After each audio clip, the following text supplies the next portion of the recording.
Christian missionaries established mission stations in north-central Nigeria. One of the gaps that they had to fill was the intellectual capacity void that existed as recently as about 100 years ago. To this end, several institutions of learning sprang up to serve as vehicles for training and equipping youth to become good Christians and invaluable assets for church and nation building. William M Bristow, officer of the British Empire (OBE), was born in 1888 and died in 1964. He was a bridge builder, missionary and development enthusiast, pioneered some of the earliest mission stations amongst the hostile tribes in the hinterlands in the early part of the 20th century. He is one of the pivotal figures of the Sudan United Mission (SUM) that helped to establish mission stations that grew to become indigenous missions such as NKST, amongst others. Therefore, when a new school was established at the station in Lupwe, it was christened after Mr. M Bristow.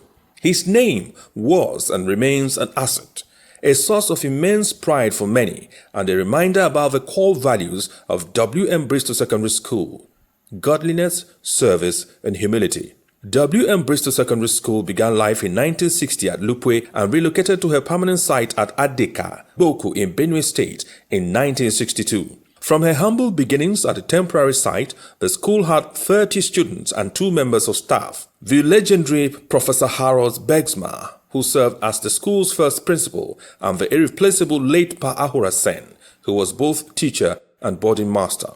Over the years, the school has produced statesmen, public office holders, political office holders, elected officials, captains of industry, academic luminaries, clergy, and others too numerous to mention. Over 10,000 persons have graduated from M Bristow Secondary School, and after all these years, the school is still desired by most as their first choice for high school education. Today, the school is at a crossroads as aging infrastructure, systemic issues, general societal malaise, and all-round dwindling fortunes pose an existential threat. It is time to go back to the past.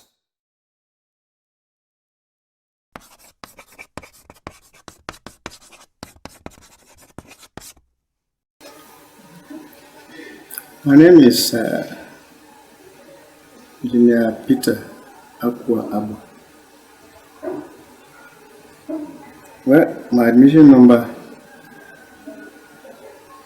is supposed to be 1, but because all people have got so many digits, your admission number, I usually say my admission number is 0001.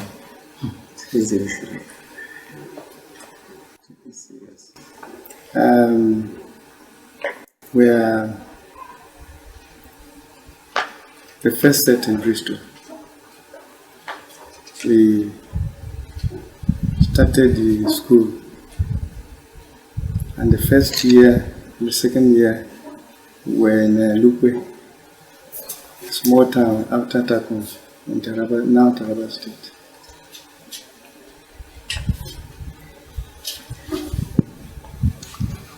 That was 1960, 1961.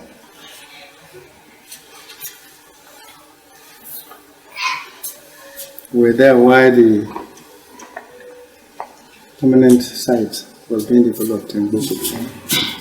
And in 1962, we moved to Gboko, where we commenced from 3.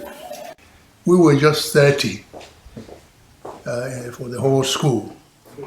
And we started Bristol. They were not buildings for secondary school. They were an abandoned type of building that the missionaries cleaned for us to start the school. It was mandatory that Bristol should start at that time, or else the northern government, Nigeria government, may have stopped the project. So we started this. They hired that place, and we started. And so the memories are there.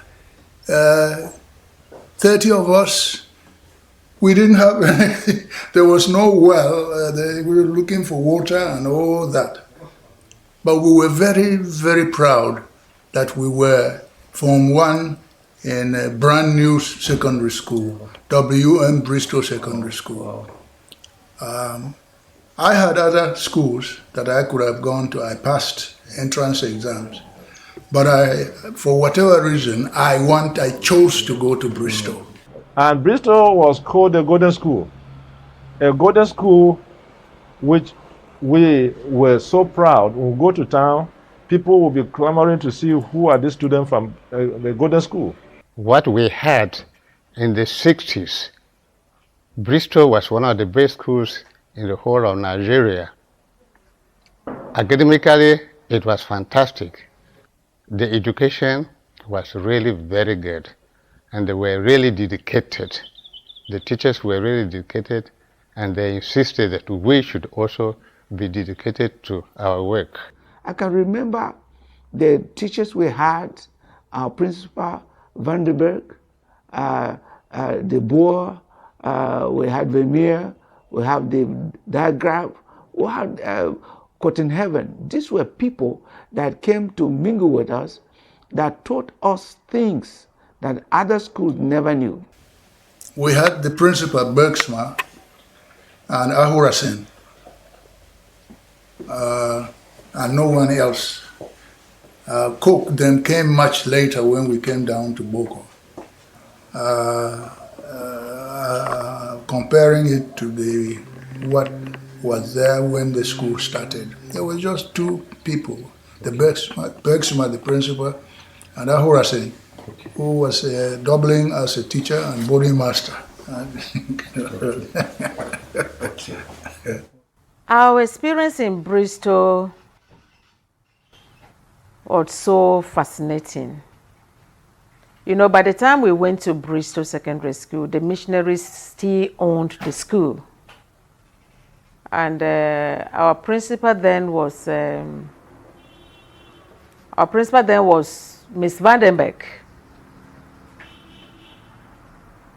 But by the time I got in there in May 75, she had gone on holiday, so Mr. Vanden Ark was there, whom we usually called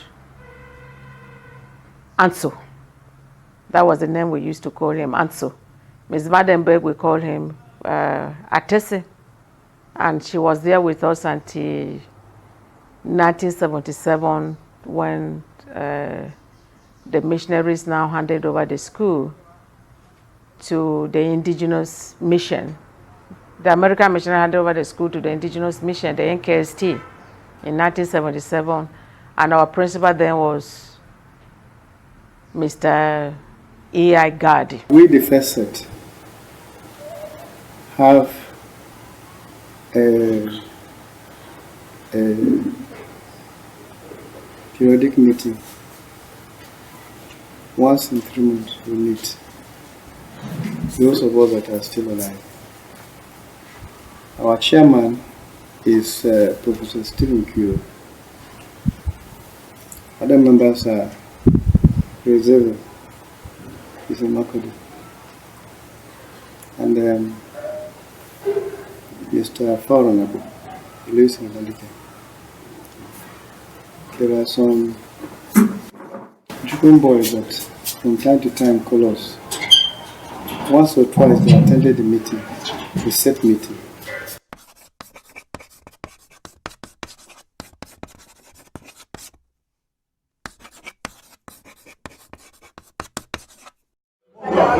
Bristow was home away from home. During our time, there was nothing like day students. So we all stayed in one place. We knew ourselves.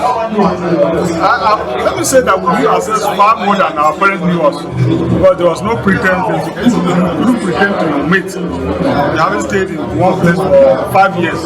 So I knew my colleagues, rather my classmates, more than their parents knew them. And my colleagues, rather my classmates knew me more than my parents knew me. That is how free we were. So it's like family. I went to primary school, I went to secondary school, I went to university. But I can't say any of my classmates bring me the way my secondary school Bristol classmates bring me. So for me, that's why we continue to come together. Since 1981 when I finished, we've been like family. I can't say that for my primary school, I can't say that for my university classmates. Yeah. I wanted to go to Bristol. I thank God that I went to Bristol. The people I started primary school with went to Bristol before me, and there was no other school that I wanted to go to. And so in 1975, when I got this admission, I was very happy. I got to meet very wonderful classmates, young boys and girls, that became my first family. Memories about Bristol are just very wonderful. Very good seniors. When we got there, they welcomed us. Wonderful. Very good teachers, both expatriate and local. Very wonderful boarding master in Private. I think what the curriculum said they should teach us, they were teaching us. So they were teaching according to what the curriculum demanded that they should teach us. But there were none of these new gadgets, teaching aids and all that for us to understand more what they were trying to tell us. But we didn't lack anything. While at Bristol, I had cherished a few things. The FCS was a society that gave birth to a lot of Christians. Bristol was just like a Christian kind of body or school that imbibed a lot of Christian values in some of us. And we grew into that, and we have lived to be what we are now by the grace of God. One of my sweetest memories were the night devotions, when we go to the Miss Vanderbilt Hall and you see us singing. It was an awesome time. Such moments were moments where we actually have revival, when people were touched, kind of want to stop doing the wrong things or want to really just burn for God. So I can remember vividly those days in Miss Vanderbilt Hall, weekend prayer meetings where we were charged. First and foremost, I got to know about discipline in Bristol. That's one place I knew about discipline, and that discipline helped me throughout my military career. Well, the military career is based on discipline. The second thing I think I really benefited from Bristol is time management. In Bristol, you get to know when you are supposed to be in the class, you know when you are supposed to be for preps, you know when you are supposed to sleep, you know when you are supposed to wake up, you know when you are supposed to go to the dining hall, you know when you are supposed to do everything. So that time management system in Bristol helped me throughout my life, because I think it helped me to be organized and to focus on what I wanted to do at any particular point in time. Those two things are the two things I'll never forget from Bristol: the discipline and, of course, the time management aspects. The memories of Bristol are very, very and are inexhaustible. We had very, very wonderful time in Bristol, growing up as children and seeing ourselves as people that have one focus, that is being God-fearing and doing according to what we're directed to do. It was very wonderful, the Friday evening service, the Sunday evening service, and the morning assemblies were very, very wonderful a period of our stay in Bristol.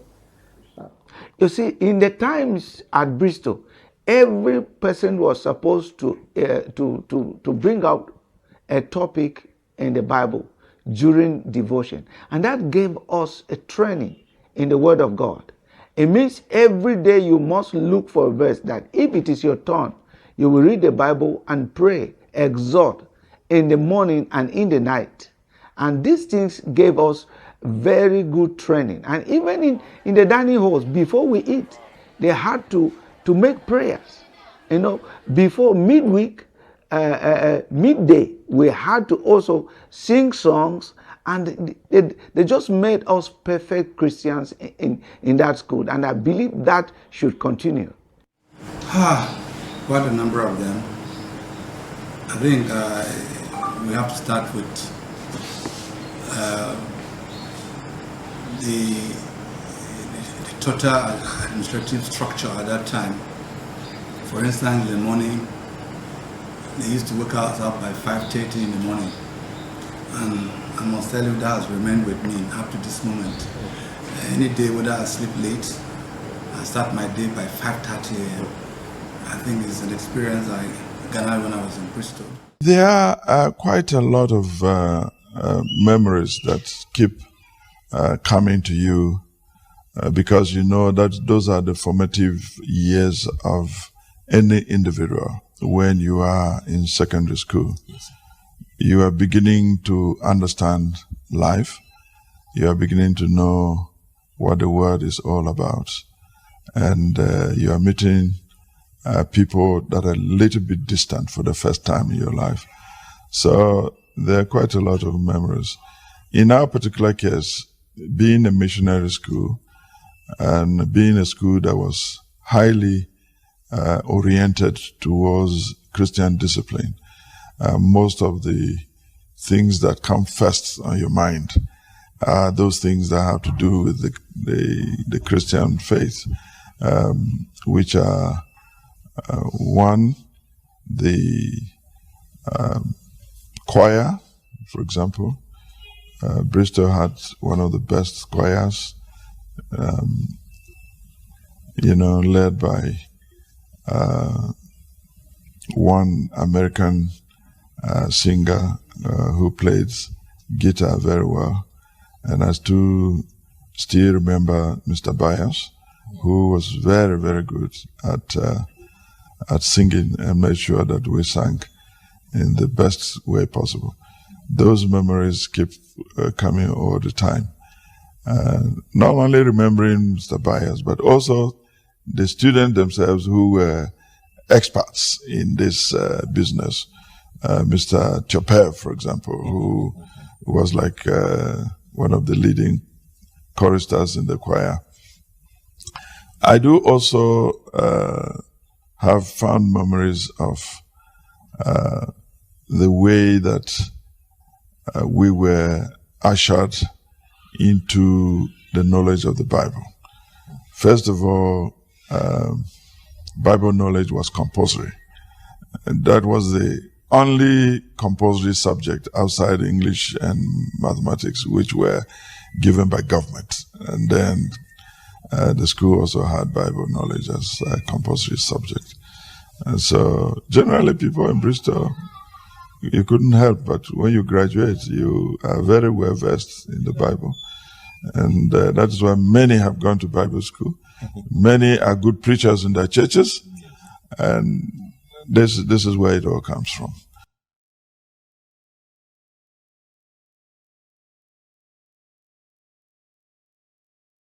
We had the principal Bergsma and Ahurasin, and no one else. Cook then came much later when we came down to Gboko. Our principal then was Miss Vandenberg. But by the time I got in there in May 75, she had gone on holiday, so Mr. Vanden Ark was there, whom we usually called Anso. That was the name we used to call him, Anso. Ms. Vandenberg, we call him Atese. And she was there with us until 1977 when the missionaries now handed over the school to the indigenous mission. The American missionary handed over the school to the indigenous mission, the NKST.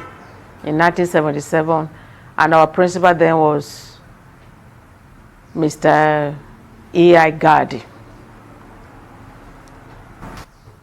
With our matron, Ayatsebo, that together with Atese, that is for we the girls, that they inculcated the discipline that we are experiencing now. Without them, with that discipline that they inculcated in us, I don't know where we would have been. The principal I met in Bristol, Mr. Gboko, to me, he's a role model for every one of us. If considering who he was as a principal of Bristol, if you know what he did in trying to keep us in check, you accept with me that he left a mark in all of us. Most of us that would have been wayward in court, or most of us that won't have been excelling in our various fields, but we are now because he kept us in check. He made us know that yes, things are meant to be done right. So if I'm writing my history as a student or an alumni of Bristol, I would not leave him out of it at all. He was a father, he was a mentor, and he has given me every reason to know that he's a father. And if you take up the qualities he had in bringing up your own children too, I know that your kids will do well too. I was vice principal for 7 years, then principal for 9 years. Bristol was a very challenging place for me. When I came first in 1964 as a teacher, I was coming at the same time with people like Gamade, Hai, Jacob Dalla, Yimasen. And I was coming as a grade 2 teacher. To come and teach in the secondary school was a challenging issue for a grade 2 teacher. So I would teach in the afternoon and at night do my GC studies. 70% of the teachers were American missionary teachers, and then only 30% were Nigerians. But the best, what they were teaching their own children in America, they were imparting the same knowledge to us.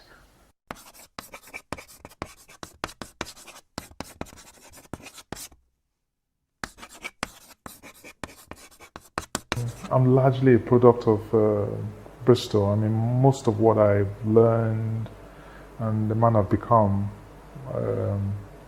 I'd say I inculcated those attributes whilst at Bristol. Of course, my parental upbringing had a lot to be as well.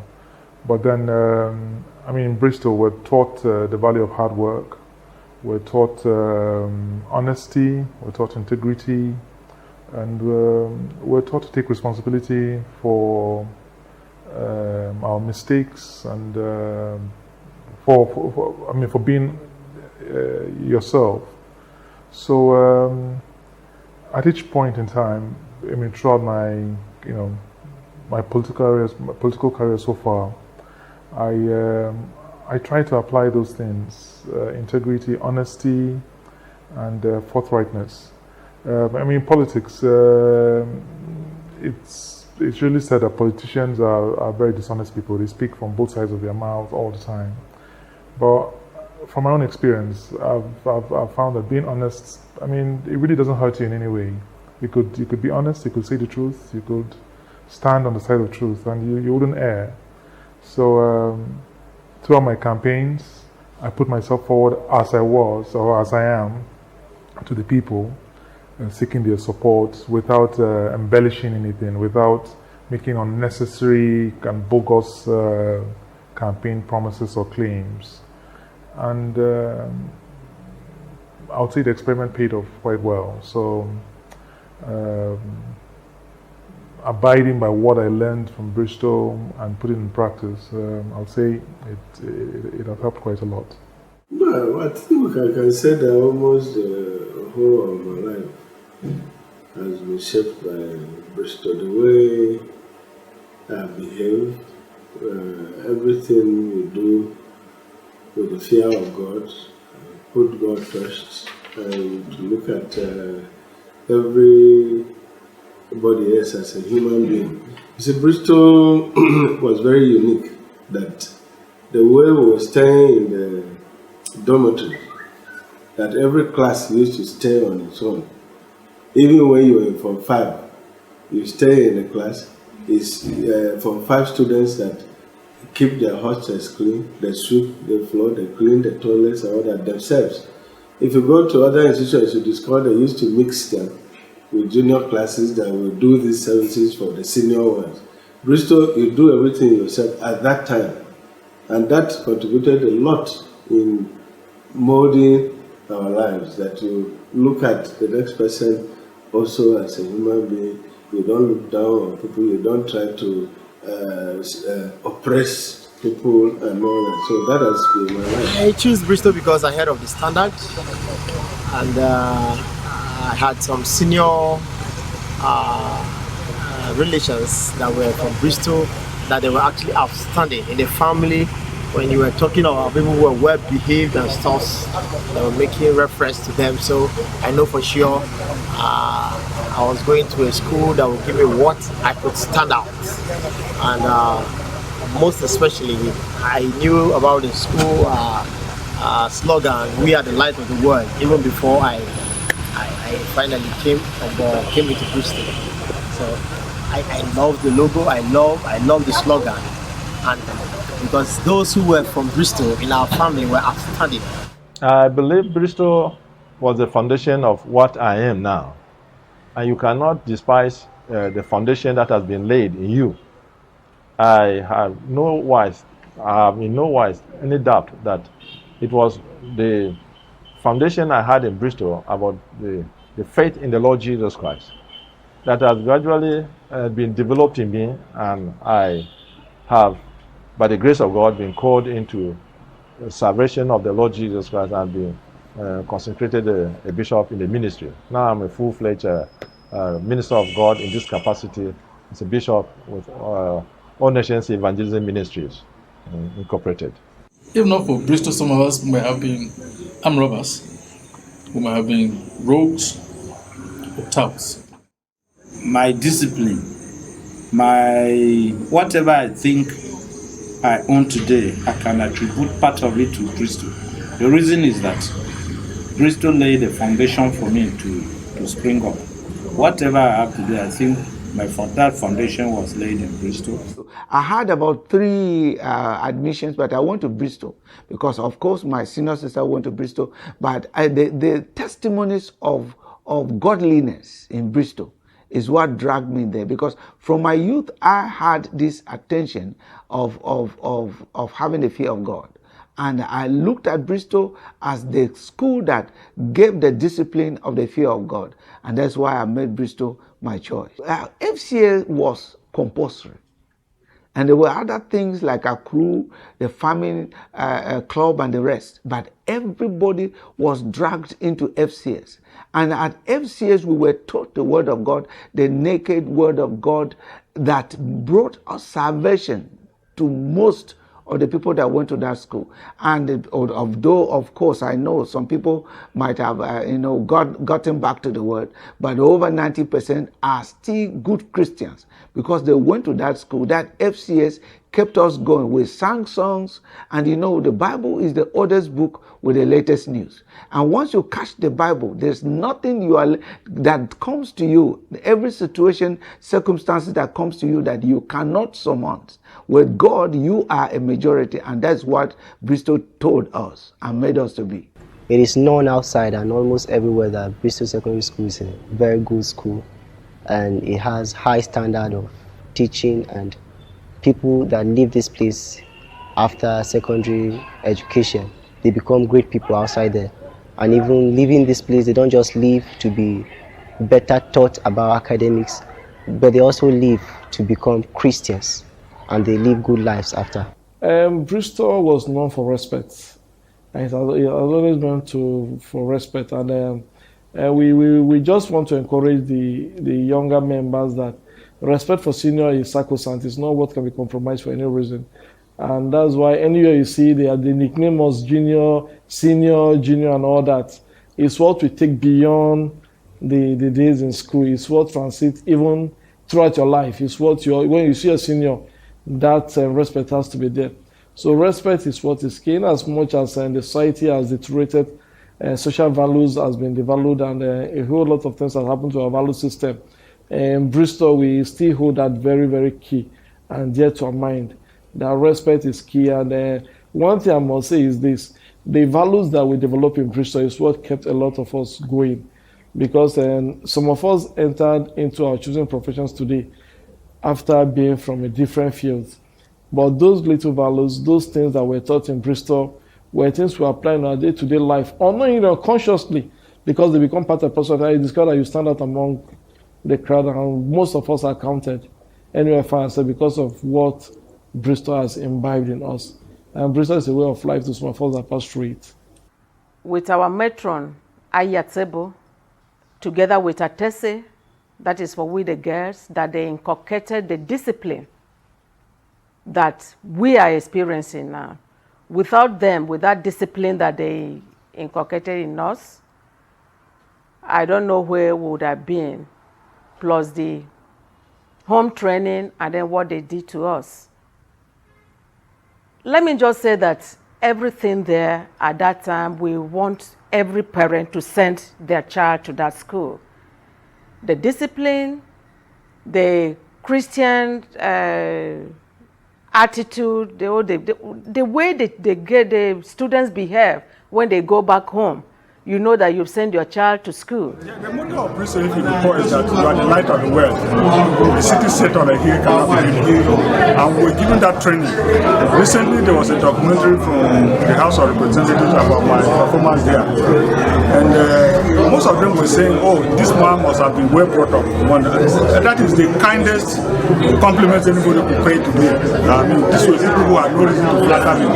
And so, that is the kind of training that we got. When they say that, I thought of my training as a student in Bristol, because we were taught to be the light of the world. And so every day we had devotion, every Sunday, whether you were then, even if you were Muslim, you went to church and got the training. And so that has impacted my life, because those were the formative years of our life. And so having gotten the kind of training we got while we were in Bristol, it has lasted me. It's now 38 years since I left Bristol, but that has remained with me over the years. The debating society was very, very strong in Bristol because of the American teachers. American education gives you opportunity to express yourself very well. So, and this is one of the reasons too that most graduates from Bristol are very good. They speak well, because we had these opportunities to do. It is now that you begin to see a lot of young children starting from nursery schools in Nigeria all over the place that are very, very good at expressing themselves. At that time, we stood out very clearly, above.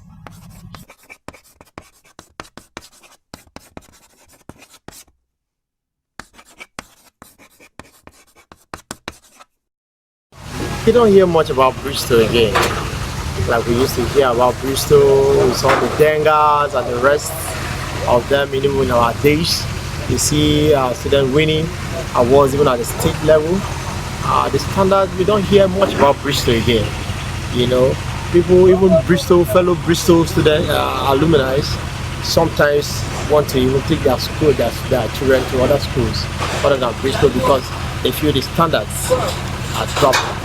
They sometimes will make reference to places like Queens, which is just our neighbor close by. You know, so it's sad to see that. And even the last time when I went there was nothing so remarkable, or keeping your ears on the news or monitoring to see.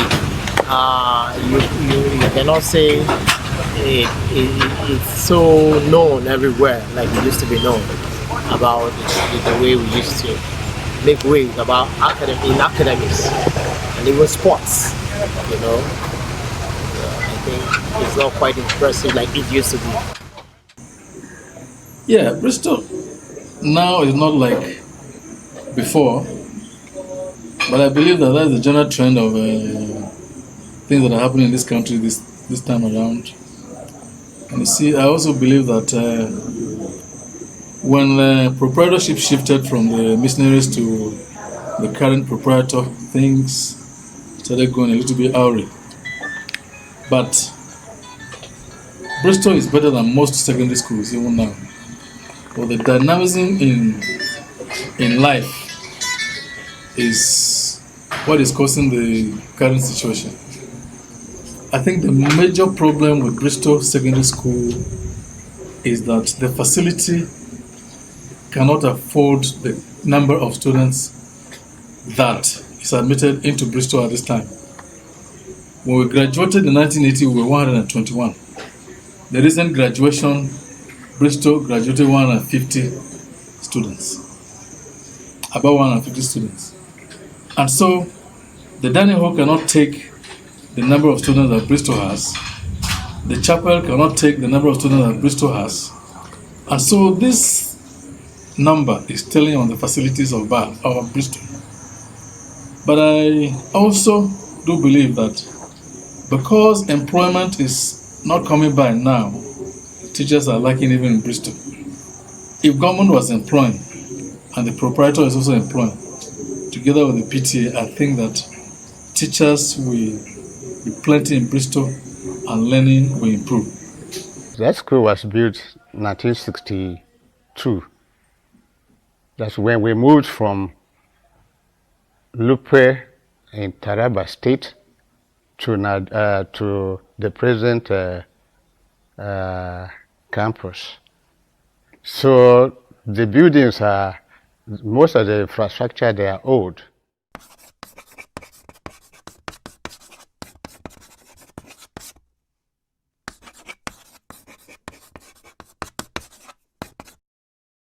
The most exciting, although there are many, but the most exciting is the day that the BASET 1993 gave me scholarship to school in this institution for free.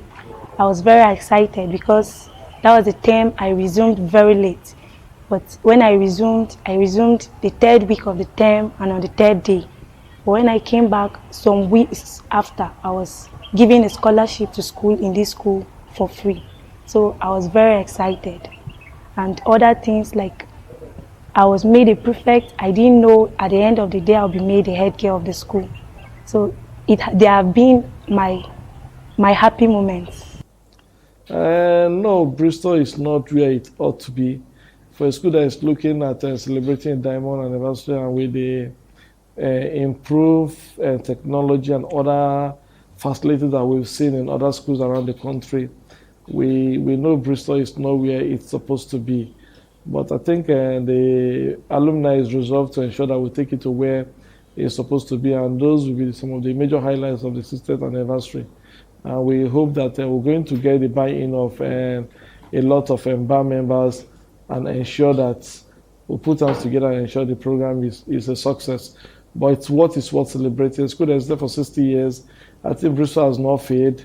They've lived up to their bidding, but I think there's more that needs to be done. With the slim budget for educational system in the country, we can't expect the government to do it for us. But I think we, as students, as ex-students of Bristol, will come together and make sure we make it a dream school that whatever we always want it to be. I subscribe wholly to the idea of the alumni members being involved in the running of the school, considering the fact that they have been of immense support to the school our alma mater. Like our former principal, the late Miss Vandenberg, used to say, take as much as you can from Bristol so that after you can give back to Bristol. So the Alumni Association are doing just that, infrastructurally and financially. Like they have helped us so very well in the completion of the Girls Hostel Story Building project, and also the Parent Teachers Association. So the students have occupied the house, the building now, and that has eased the accommodation problem in the Girls Hostel too. And in other areas too, they have been supporting and contributing greatly. We always subscribe to that. More so, they have been here, they know the operational framework of this school. And as such, if they are allowed to key in and contribute their quota, I think they will bring to bear their experience too, so that the younger generation too will be able to tap from them, and the school will be taken to much, much greater heights. The Bristol Alumni Association is an integral part of the school in several ways. Over the years, so many graduating sects have come to intervene in aspects of academics. They have intervened in providing facilities for teaching, to enhance teaching. The ICT center, they have intervened in the skills development in the school, and they have intervened in the supply of teaching aids. The Bristol Alumni Association has also participated in upgrading the quality of teaching instructions through their members who have come back to be teachers in the school, to be administrators in the school, like the current principal of the school being a distinguished alumnus. They are doing very well.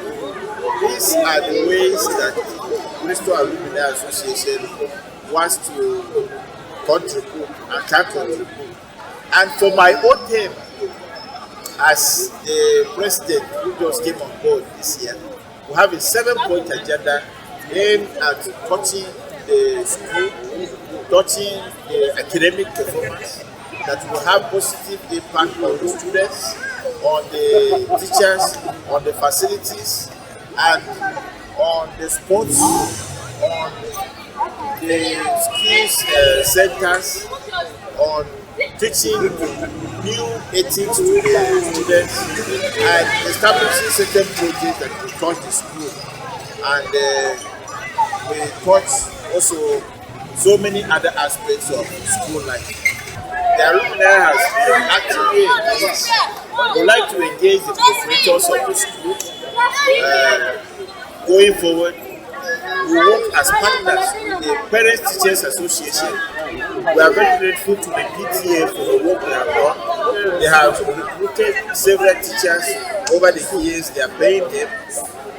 They have contributed towards the building of new hostel facilities, and in touching the general academic life of the school. The alumni will be a partner to the school administration, a partner to the coordinator, a partner to the PTA, and a partner to the students that are going through the school. This, I think, is what the alumni stands for.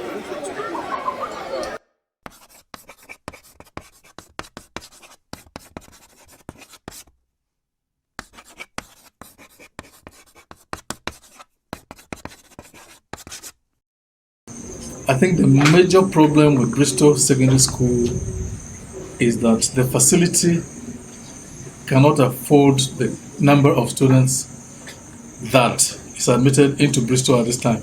When we graduated in 1980, we were 121. the recent graduation, Bristow graduated 150 students, about 150 students. And so the dining hall cannot take the number of students that Bristow has. The chapel cannot take the number of students that Bristow has. Like I said earlier on, I believe we are trying in our only two ways to sustain what we knew the school to be. But the challenges that confront us, like even the finance is another challenge. Otherwise, we have a team of committed and dedicated staff members. So I feel that as we are trying our only two ways, we just need to put in more or little efforts to become the #1 school in the whole nation. The good thing is we are doing well academically, let me say that, and the results are also showing itself out there, because our students, when they go out of Bristow, they compete favorably with others in other schools. So I feel that if, like, the old students are trying to support, if they support us, where we'll be able to move to greater heights. Recently, from the results that we were even getting, we learned that they don't even have mathematics teachers, they don't have English teachers. So that alone will make the education, retrogress. At a point in time in Bristow, things changed, and I think that is what has affected the whole system there now. The dynamics actually changed. And when we were there, you are talking about the standard of living too and everything. We had everything. With the school fees that we paid, we were not buying any other thing. Our school fees was like 40-something naira. I'm not talking of thousands. I'm talking of 40-something. Then it got to 90 naira. But with this, then by the time we finished, it was like 120 naira. But with this, you get all your toiletries, you get your uniforms, you get everything that you need in the school. So you don't need to bring, the only thing is that your parents may come to visit you and bring food for you, that is. So you can just bring your snacks when you are coming back, but you are getting, the dining hall was standard, but at a point, by the time we were about to finish, the set that came when we were in Form 1, they took 6 arms. So, and then the ones that came when we were in Form 5, they took 6 arms too. So that started overflowing the dining hall. So the facilities there, actually there is a need to work on the facilities. There's a need, especially for that dining hall, to expand it.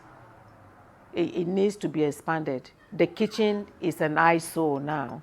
The dining hall itself is an eyesore. So there is a lot that is supposed to be done there.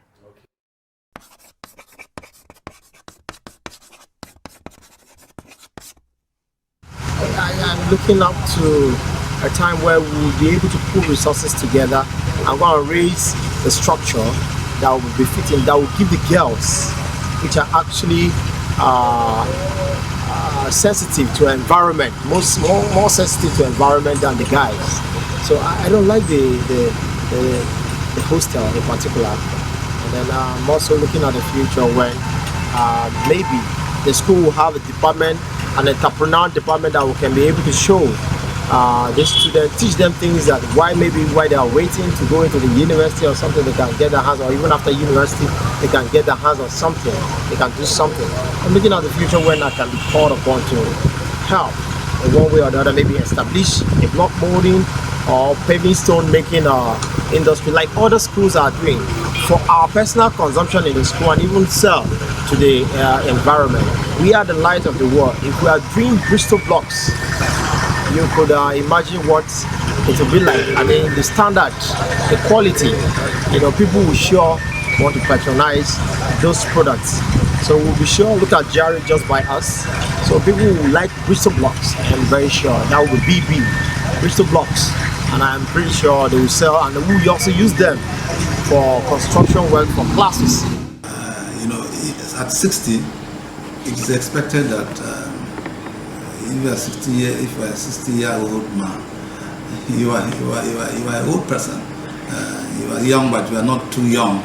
60 at 60, you are really a very mature person. You should be able to do things that are commensurate with your age. And so, at 60, there are quite a number of graduates from Bristol who are in positions of authority, positions of consequence, in positions where they can actually influence. We are moving. Bar is moving. Times are changing. We need to think about also changing the narrative, trying to make the difference, trying to move it forward, trying to change the entire school, trying to reach out. I think that's what our current president is trying to do. Reaching out to people he feels could come in and be of help to us. We've had big names have graduated from Bristol. We've had a lot of us that have graduated from Bristol. If we put all our hands on deck and say that no, Bristol should change, Bristol should be something better, then I think we'll achieve more. I was there when the national president presented this proposal, and for me, all I can say is I welcome it wholeheartedly. It's always heartwarming to find that the leadership of BAR are thinking positively about improving that school in so many different facets. I'm quite happy, and whatever I can do to also send a little mite there, I'll do it. Yes. For BAR to move forward. I am quite impressed by the way the new EXCO have aggressively tackled this anniversary matter. Bristol at 80, you said? 60. 60. Yeah. That's a lot of years, isn't it? Yeah. Okay. And a lot of little Bristows. Yes. And it's good for us to look at you people and say, look at them. They were not born by the time we were finishing at the school, and now they are in there and helping the school develop, because that's what you are doing. Yeah. What we're doing here now is to impress people so they know about Bristol, especially the first set that started it all. We'd like to leverage on the name William Moke Bristol, which is not just an ordinary name or contribution in missionary work and education in Cleveland or in Benue State. This is an international brand. M Bristow would like to leverage on it. We would like to put the school back on the international missionary map. We are rolling out programs that we would like to launch, and we have come up with a series of projects which we will launch towards improving the general quality of facilities in Bristol that will enhance education and enhance the position of the school within the local community in the next decade. That is what the Bristol Alumni Association is looking at. The alumni has been actively engaged. We would like to engage the proprietors of the school. Going forward, we work as partners with the Parents Teachers Association. We are very grateful to the PTA for the work they have done. They have recruited several teachers over the years. They are paying them. They have contributed towards building of new hostel facilities and in touching the general academic life of the school. The alumni will be a partner to the school administration, a partner to the corporation, a partner to the PTA, and a partner to the students that are going to the school.